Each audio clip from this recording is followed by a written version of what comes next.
നമസ്കാരം, any time ന്യൂസിലേക്ക് സ്വാഗതം. ഉത്രാളിക്കാവ് ഭഗവതി ക്ഷേത്രത്തിൽ കഴിഞ്ഞ 9 ദിവസമായി നടന്നു വന്നിരുന്ന ശ്രീമദ് ദേവി ഭാഗവത നവാഹ യജ്ഞത്തിന് ഭക്തിപൂർണമായ പരിസമാപ്തി. സമാപന ദിവസമായ വ്യാഴാഴ്ച 108 നെയ്വിളക്ക് തെളിയിക്കൽ, മണിദീപ വർണ്ണന, പൂത്താല പ്രദക്ഷിണം എന്നിവയായിരുന്നു വിശേഷാൽ പരിപാടികൾ. മുഖ്യ ആചാര്യൻ വിജു ഗോപാലകൃഷ്ണൻ, സഹാചാര്യന്മാരായ പരമേശ്വരൻ നമ്പൂതിരി, ചന്ദ്രശേഖരൻ നമ്പൂതിരി എന്നിവർ യജ്ഞത്തിന് കാർമ്മികത്വം വഹിച്ചു. ഉച്ചയ്ക്ക് നടന്ന അന്നദാനത്തിൽ 1000ഓളം പേർ പങ്കുകൊണ്ടു. വടക്കാഞ്ചേരി MLA സേവിയർ ചിറ്റിലപ്പള്ളി യജ്ഞവേദി സന്ദർശിച്ചു. കൊച്ചിൻ ദേവസ്വം ബോർഡിന്റെയും ക്ഷേത്ര ഉപദേശക സമിതിയുടെയും മാതൃസമിതിയുടെയും ആഭിമുഖ്യത്തിലാണ് ചടങ്ങുകൾ നടന്നത്. സമാപന സമ്മേളനത്തിൽ ദേവസ്വം ഓഫീസർ G. ശ്രീരാജ്, ഉപദേശക സമിതി ഭാരവാഹികളായ V. Sreedharan, C. Jayesh Kumar, Sasikumar Kodakkadath, V. Suresh Kumar, ആധ്യാത്മിക ആചാര്യൻ K. വിജയൻ മേനോൻ എന്നിവർ സംസാരിച്ചു.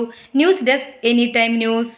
കൂടുതൽ വാർത്തകൾക്ക് ഞങ്ങളുടെ ചാനൽ സബ്സ്ക്രൈബ് ചെയ്യുക, ഫേസ്ബുക്ക് ഫോളോ ചെയ്യുക. വാർത്തകൾ വേഗത്തിലറിയാൻ എനി ടൈം ന്യൂസ്.